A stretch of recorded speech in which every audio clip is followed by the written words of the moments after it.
And welcome to another episode of Experts Speak. I'm Michael DeLon. Today I'm talking with Dylan Evans. Dylan, man, thank you for being with me and spending some time with me today. It's exciting to be here. Yeah, I hope so. It's going to be a great conversation. So Dylan is a founder of Simple Salt, and it's a company that he created to protect your business from internet crime. And that's what we're going to talk about today. So Dylan, tell me, how in the world did you get doing what you're doing today? I learned an unpleasant truth, and it's one that everybody in the cyber world hits maybe 4 or 5 years into their career. Okay. And it's the dirty open secret that we don't do what you think we do. Okay. If you want to stop crime, you're probably going to end up at the cyber industry. Like their best practices, you're going to call a friend, you're going to do some sort of Googling, you're going to find a listicle of like the top 10 things to do, something like that. Maybe you're going to pay some money and get a consult, a pen test, maybe. And what you expect that to deliver is how worried you should be about crime ending you or damaging what's important to you, and what the easiest things to do about it are. Right? This is what you expect from any sort of like best practice consulting. But what you're going to get is defensibility. See, the cyber industry is not trying to stop crime. They're trying to make you defensible. So if you are someone who's going to get blamed for any cyber badness, they got you covered. Right? They got you all set. So you can keep your job. You can hold up your hand and say, I did what a reasonable person would do. I did the right thing. I did all these things. Look, I have all the evidence that shows I did all these right things. And so you can defend against the lawsuit. Right. But it's not going to stop crime. And I think everybody knows this at the back of their mind. Okay. Right? Right. Like the advice they give you, you got to have a totally random string of gibberish for every password, and it's got to be totally different, and you got to change it every 30, 60 days. Like this is not what people are capable of. Right. Right? That's not advice to help protect you. That's advice to point back at you and said, "Hey, you didn't do what I said. It's your fault." Okay. So we provide the easy answers for businesses that actually want to avoid getting nailed. There are easy answers. And I finally figured out how to sell it. Okay. And not a lot of people are in that business. Yeah. So I'm going to pause. I'm going to summarize what you just said in my language.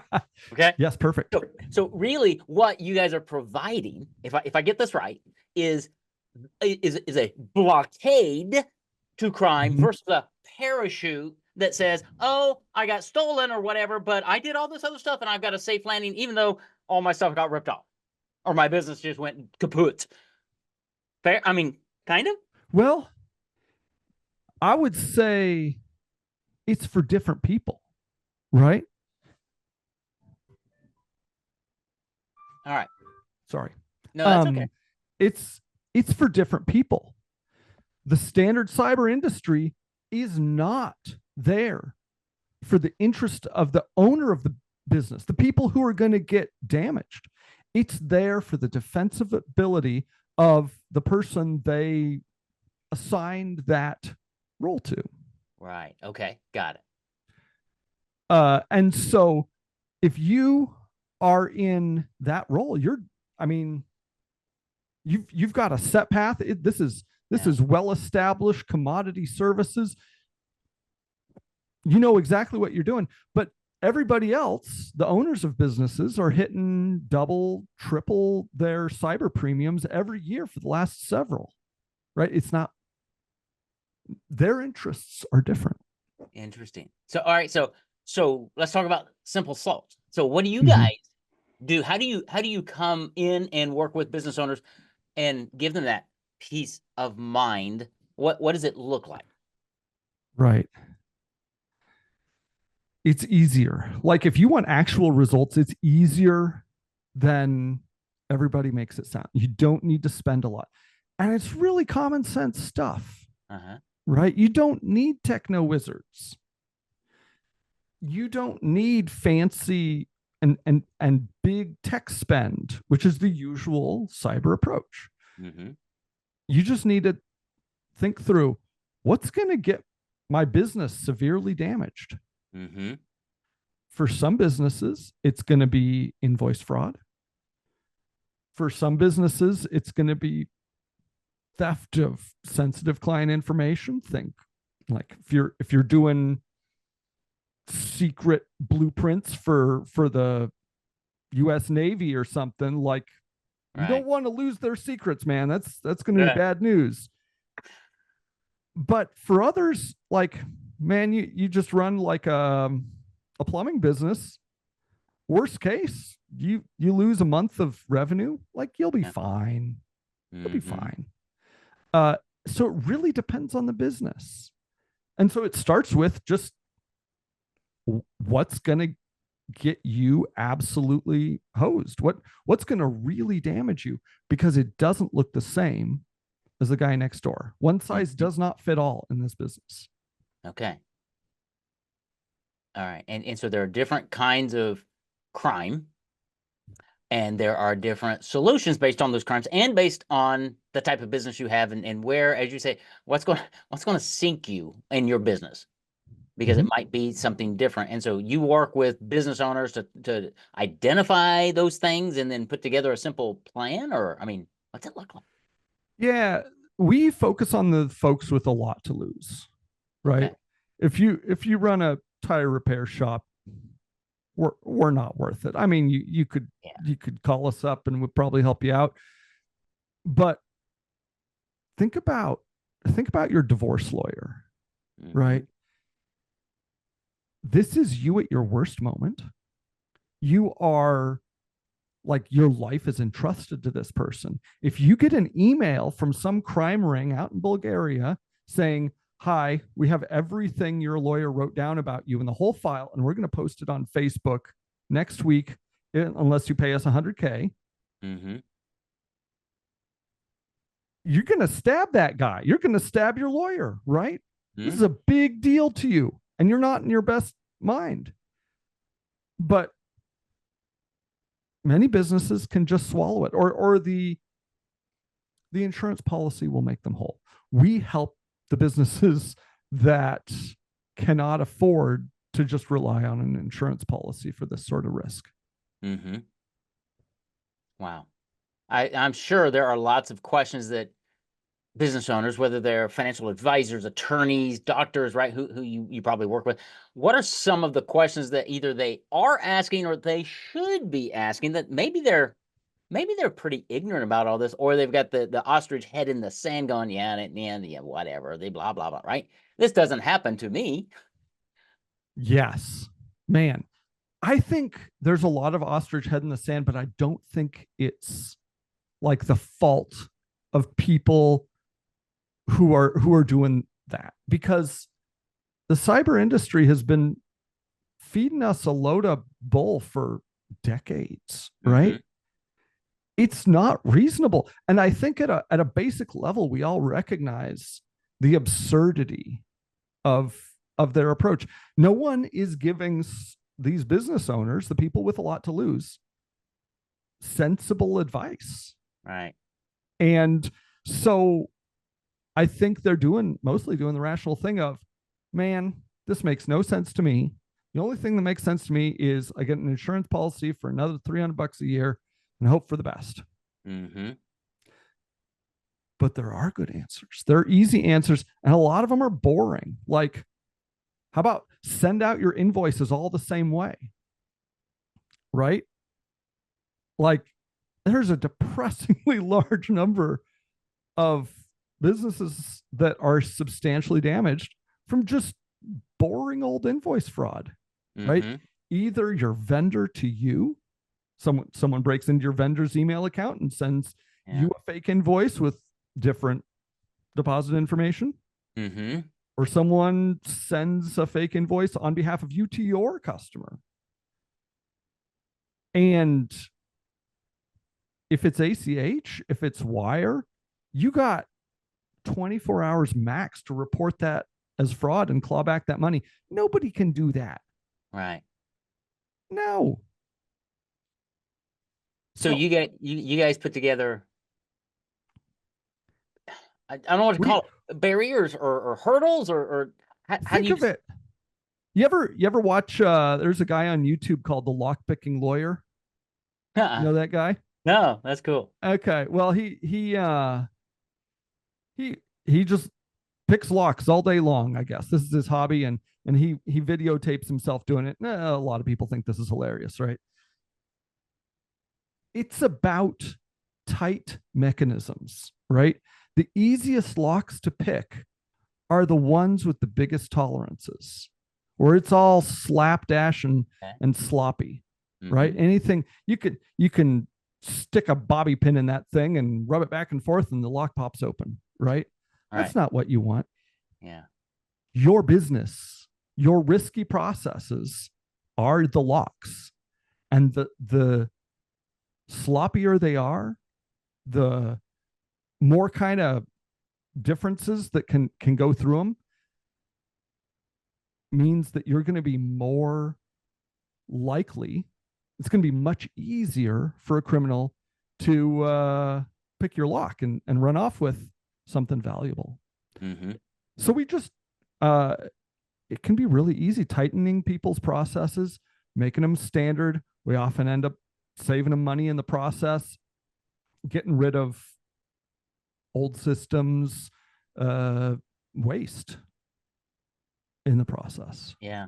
And so they're going to, so once somebody works with you, then the result is they've got a stronger, more airtight system, and that therefore they can sleep better because they know they're protected, and they've generated, how do I say, greater efficiencies? I don't even know if that's the right thing. Yeah. Is that right? Yeah. I mean, in this world, the things that make you more secure, that protect your business, are usually the things that make you more efficient. Take less time for your employees, less handoffs, less confusion. It all goes together. There's a surprising amount of overlap between the lean principles that made Toyota so huge in the 80s and modern day financial operations. It's about being real thoughtful about how you do your riskiest things, and replicable and careful, and knowing when something is weird or off. Interesting. So when you were, I mean, what because you said earlier, a plumber or a tire repair shop may not be the right. Who would be a good prospect for you? So a business owner who's out there going, I've been doing this for a decade, right? I haven't gotten hit yet. What are the chances? And but maybe I should. Where are they?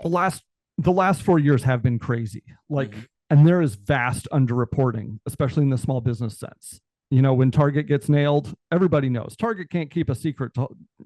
No Fortune 500 can. But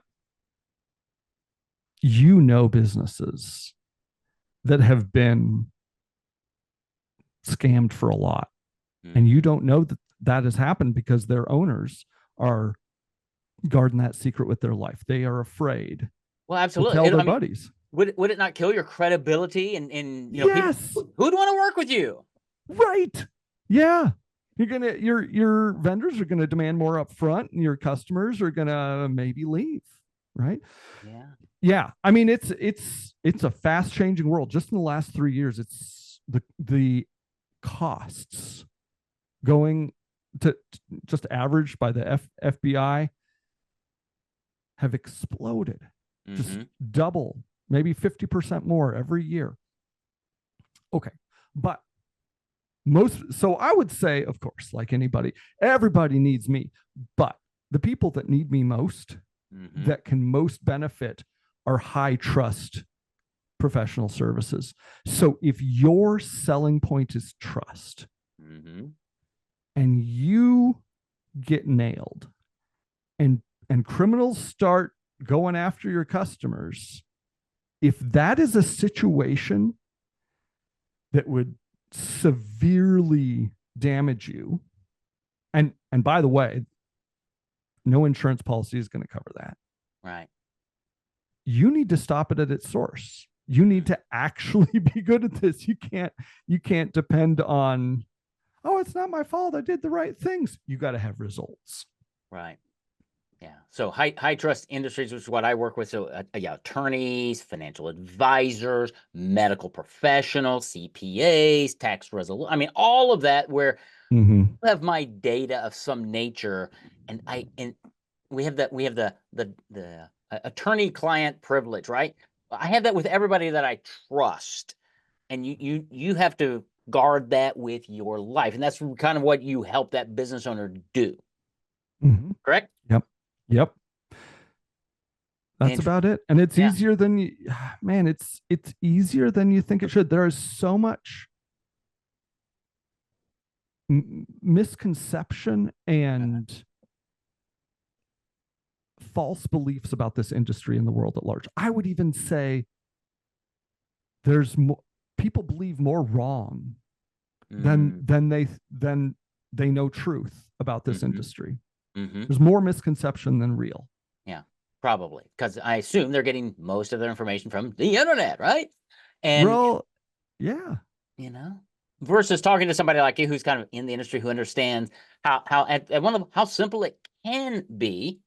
And I think unless they reach out to you and have conversations or read information on your website or something, they're going to continue to be in that world of myth and not take the steps required to protect their business. Fair? Yeah. I guess I'm here to just tell y'all it's easier than you think. And you don't actually need me. I mean, this is not what I should be saying, but just get a friend, get a smart friend, and think about, what do you do that's a single point of failure in your business? Maybe it's Janet, the office manager, who sends out all the invoices and pays all the bills. If someone broke into her, or she got real pissed off at you and started doing nasty things, how bad would it be? How bad would it be for you? You can get really far in several hours of just being creative on a whiteboard, and the solutions almost suggest themselves. This is not technical stuff. You don't need fancy nerds for this stuff. You just need to think about, what could really hurt, and how can I make sure that there's no single point where, if it goes wrong, I'm totally hosed. Right. Yeah, that's very interesting. So the first thing that came to me was almost, in a sense, either redundancy of systems or check and balances. So if Debbie's sending out the invoices, is John double checking those, or do I have a system? That would be one level of protection, right? Assuming Debbie and John aren't in cahoots, but right. That's another issue. But it's at one level it's common sense. At another level, I might not have 8 hours or 10 hours to really dive into this, and that's probably where you come in. That they would reach out and say, right. "Hey, and so what's that process look like? Is it an initial consultation? Do you have an online thing? What if somebody's out there going, I keep hearing about this thing. Maybe I need to have a chat with Dylan. What does that even look like for somebody to begin the engagement with you? And what does engagement even look like? Right. Right now, we've got some more services in the pipeline for larger firms. Right now, we just offer a service that, almost always done in a month. And we talk to everybody that does risky stuff, how you do tech, how you do finance, how you talk to customers. And then you get a report with how scared you should be and the easiest things to do about it. What's actually worth your time. I can see Your report coming out titled "The Fear Factor Report." How scared should you be? Yeah. Well, yeah, and like I tell my staff, it's very tempting to get detailed here. And Yeah. we recognize that that has been a failure for a lot of consultants. They get too in the weeds. And so we our standard is we need to make it understandable and clear to like I mean these are mostly young people working here, but a 65-year-old boomer who's 4 martinis in. That's our Yeah. standard for how clear this thing needs to be. Uh and yeah, it's we strive to offer really clear, understandable advice. Awesome. How does somebody get some of that clear, Mm. understandable advice? Where would they go to find you, your company, more information? Social media. We are on most of the socials and it's growing steadily. LinkedIn and Instagram, I think. And I think we got a TikTok channel with, you know, fun stuff. We do a lot of free content. We do a lot of how to's because we just, I mean, part of it is a business, but a lot of it is this is our mission. Yeah. We're here to reduce the amount of money y'all give to North Korea's nuclear weapon program by getting scammed, right? Mm-hmm. Yeah. There's some solid social interest here. Yeah. So Cool. yeah, check out the social channels, Simple Salt. We would like to be higher up in Google, but SEO is hard. And yeah, so you find us on like the 3rd page or something. Yeah. All right. So Simple Salt, social media, Dylan, and check him out, follow him, reach out. He's going to help you protect your business from internet crime and do it in a relatively simple way, actually, because it's not as complex potentially as you think it might be. So Dylan, man, thanks for what you guys do. And thanks for being my guest today on Experts Speak. Thank you very much. It's been fun.